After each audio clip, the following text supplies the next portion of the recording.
ஸ்ரீ குருப்யோ நம. ஸ்ரீ மகாபரிவாஜனம் மகாபரிவாஜனம் மகாபரிவாஜனம். இன்றைக்கி தெய்வத்தின் குரல் பாகம் 4 குரு என்ற தலைப்பில் பெரிவா சொல்கிறத வாசிக்கிறேன். மேலே வாசிக்கிறேன். இது பக்கம் 146 ஆரம்பிக்கிறது. கட்டாய கல்வி. இந்த வித்தியாசங்கள் இருக்கட்டும். நான் சொல்ல வந்த முக்கியமான விஷயம் என்னவென்றால், வித்யாபியாசத்துக்கு அர்ஹதை உள்ள 3 வர்ணத்தாரில் சகலரும் கட்டாயமாக பிரம்மோபதேசம் பெற்று குருவிடம் கல்வி கற்றே ஆக வேண்டும் என்று சாஸ்திரங்களில் விதித்திருக்கிறது.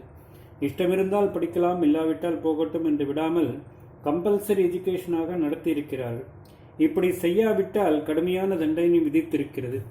அக்காலத்தில் யாரும் ரொம்ப பெரிய தண்டனையாக நினைத்து அவமானப்பட்டது ஜாதி பிரஷ்டம்தான். வித்யாபியாசத்துக்கு வராத பிரம்ம க்ஷத்ரிய வைசியர்களை இப்படி ஜாதி பிரஷ்டம் செய்யும்படியாகவே சாஸ்திரம் சொல்கிறது. இவர்களுடைய சந்ததியும் பிராத்தியர்கள் என்பதாக சமூகத்திலிருந்து ஒதுக்கி வைத்து விட வேண்டும் என்று சொல்லியிருக்கிறது. வேத ஞானமும் கல்வி அறிவும் அவற்றுக்கு தகுதி பெற்ற எல்லாரிடமும் பரவுவதை இவ்வளவு முக்கியமானதாக நம்முடைய பூர்வீகர்கள் கருதி வலியுறுத்தியிருக்கிறார்கள். பாத்திரம் அறிந்து. கட்டாய பாடம் என்பதால் ஏதோ அரை மனசாக வந்து கற்றுக்கொண்டதாக பேர் பண்ணிவிட்டு போய்விட முடியாது. முழு மனசுடன் முழு கோர்ஸையும் நல்ல பிரம்மச்சரிய நியமங்களோடு படிக்கக்கூடிய சத்பாத்திரத்துக்கே கற்றுக் கொடுக்க வேண்டும் என்று தர்மசாஸ்திரங்கள் கூறுகின்றன. சுத்தனாகவும் கிரகண தாரண சக்தி உள்ளவனாகவும் வித்தியார்த்தி இருக்க வேண்டும் என்கின்றன. சொல்லிக் கொடுப்பதை நன்றாக கிரகித்துக் கொள்வதே கிரகண சக்தி. அப்புறம் அதை மறக்காமல் புத்தியில் இருத்திக் கொள்வது தாரண சக்தி. கம்பல்சரி என்று வைத்துவிட்டு இப்படி தகுதியும் வைத்தால் என்ன அர்த்தம்? இயற்கையாகவே கிரகண தாரண சக்தி போதாதவன் என்ன பண்ணுவது? இதற்காகத்தான் முதலில் பிரம்மோதேசம் என்ற காயத்ரி உபதேசித்து அப்புறம் வித்யாபியாசத்தில் விடுவது என்று வைத்தார்கள். காயத்ரியை ஒழுங்காக ஜபித்து வந்தால் எவனுக்கும் கிரகண தாரண சக்திகள் உண்டாகிவிடும். முறையாக காயத்ரி அனுசந்தானம் செய்யாததால் கிரகண தாரண சக்தியை பெறாதவன் அசத்தாக இருக்கிறவன் ஆகியோருக்கு வித்தியை கொடுக்கக்கூடாது என்றும் அப்படிப்பட்டவர்களை சமூகத்திலிருந்து ஒதுக்கிவிட வேண்டும் என்றும் வைத்தார்கள். நல்ல விதையானாலும் ஊஷர பூமியில் உவர் நிலத்தில் விதைத்தால் வீணாகப் போவது போல் சத்வித்தையும் அசத்துக்கு உபதேசிக்கப்பட்டால் வீணாகும் என்று சாஸ்திரம் எச்சரிக்கிறது. இப்படி சொல்லியிருக்கிறது.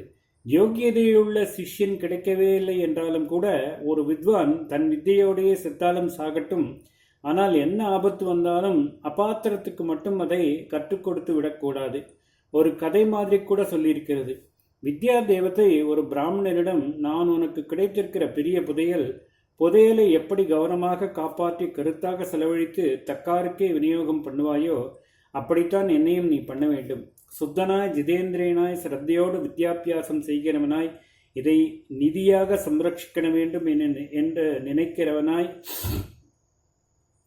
உள்ளவனுக்குத்தான் என்னை நீ உபதேசிக்க வேண்டும் என்று சொல்வதாக தர்மசாஸ்திரம் தெரிவிக்கிறது.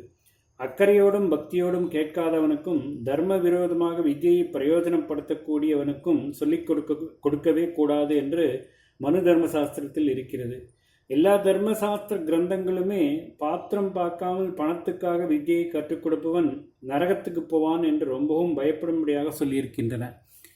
பிற்கால மாறுதலும் தற்கால விபரீதமும். அறிவு குணம் இரண்டாலும் வித்தியார்த்தி யோக்கியதாம் உள்ளவனாக இருக்க வேண்டும் என்பது பூர்வீகர் ஏற்பாடு.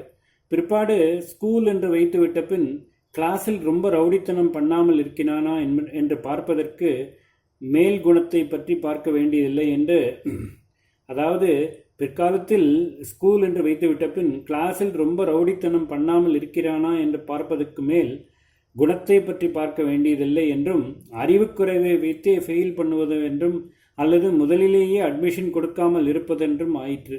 அதுவும் தற்காலத்தில் மாறிப்போய் ரவுடித்தனம் பண்ணுகிறவனின் இஷ்டப்படியே அவனுக்கு மார்க் போட்டு விடுவது என்று பயப்படுகிற ஸ்திதிக்கு வந்திருக்கிறது. குணத்தையும் பார்க்க வேண்டாம், அறிவையும் பார்க்க வேண்டாம். எலெக்ஷனில் ஓட் வாங்க யாருடைய ஆதரவு தேவையா இருக்கிறதோ அந்த வர்க்கத்தை சேர்ந்த பசங்களாய் இருந்து விட்டால் போதும். அது ஒன்றுதான் யோகிதாம்சம் என்று ஆகியிருக்கிறது. ஆனால் அப்படி சொல்லிக்கொள்ளாமல் பிற்பட்டவரை முன்னுக்கு கொண்டு வருகிறோம், தாழ்த்தப்பட்டவரை உசத்துகிறோம் என்று சொல்லிக்கொள்கிறார்கள். இவை அவசியம் செய்ய வேண்டிய காரியங்கள்தான். ஆனால் எதையுமே அளவறிந்தும் முறையுடன் செய்ய வேண்டும். பொது க்ஷேமத்தையும் சகல ஜனங்களுக்கும் கிடைக்க வேண்டிய நீதி நியாயத்தையும் கவனிக்காமல் செய்தால் அனர்த்தம்தான் ஏற்படும். இன்றைக்கு உள்ள சில சமூகங்களைச் சேர்ந்த பசங்களின் தாத்தாவும் கொள்ளுத்தாத்தாவும் ஆதிகால பூர்வீகர்களும் நிறைய கல்வி கற்றபோது வேறு சில சமூகத்தினர் அப்படி செய்யவில்லை அல்லது செய்ய முடியவில்லை என்பதற்காக என்றைக்கோ உங்கள் தாத்தாவும் அவருடைய தாத்தாவுடைய தாத்தாவும் படிப்பிலே கொடிக்கட்டி பறந்து விட்டார்கள் இல்லையோ? அதனாலேயே இன்றைக்கு நீங்கள் எத்தனை புத்திசாலிகளாக இருந்தாலும் உங்களை இரண்டாம் பட்சமாகத்தான் கருதி கலாச்சாலைகளில் இடம் கொடுப்போம்.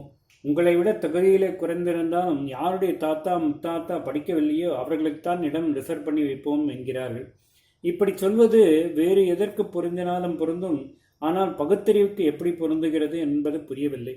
ஆனாலும் தங்களை பகுத்தறிவாளிகளாகவே சொல்லிக் கொள்கிறவர்கள்தான் இப்படி செய்து வருகிறார்கள். ஆதியிலே நிஜமாகவே ஜனசமூகம் தொழில்களால் ஜாதியாக பிரிந்திருந்த போது அந்த பிரிவினைக்கு ஒத்தாசையாக செய்திருந்த கல்வி முறையின் ஏற்பாட்டை ஜாதி கொடுமை என்கிறார்கள். இன்றைக்கு தாங்கள் அறிவு தகுதியை விட ஜாதிதான் முக்கியம் என்று ஏகத்தாராக ரிசர்வ் செய்வது அதைவிட ஜாதி கொடுமையாக இருந்த போதிலும் இதை முற்போக்கு, சமநீதி, பகுத்தறிவாளர் கொள்கை என்றெல்லாம் சொல்வது ஆச்சரியமாக இருக்கிறது. பின்னால் இருப்பவரை முன்னால் கொண்டு போவதை யாரும் ஆட்சேபிக்கவில்லை. அதற்காக முன்னால் இருப்பவர்கள் தாங்களாகவே முன்னேறக்கூடியவர்களையும் பின்னாலே தள்ளி வைப்போம் என்பதற்குத்தான் ஆட்சேபம். பசிக்கிறவனுக்கு சாதம் போடட்டும், அதற்காக சாப்பிட்டு கொண்டிருக்கிறவன் வயிற்றில் அழிக்க வேண்டியதில்லை. சமதர்மம், அபேதம் என்ற பரம உத்தமமான தத்துவங்கள் இப்பொழுது விபரீதமாக நடைமுறைக்கு வந்து கொண்டிருப்பதில் ஒரு அம்சம்தான் இதுவும். ஜாதிகள் போக வேண்டும் என்பவர்களே தங்களுடைய கல்வி உத்தியோக கொள்கைகளால் ஜாதிகளை ஆழமாக அழுத்தமாக முத்திரை போட்டு கெட்டிப்பது இந்த விபரீதத்தில் பெரிய விசித்திரம். ஓம் ஸ்ரீ குருப்யோ நமஹ. ஸ்ரீ மகாபரிவாச்சரணம் மகாபரிவாச்சரணம் மகாபரிவாச்சரணம்.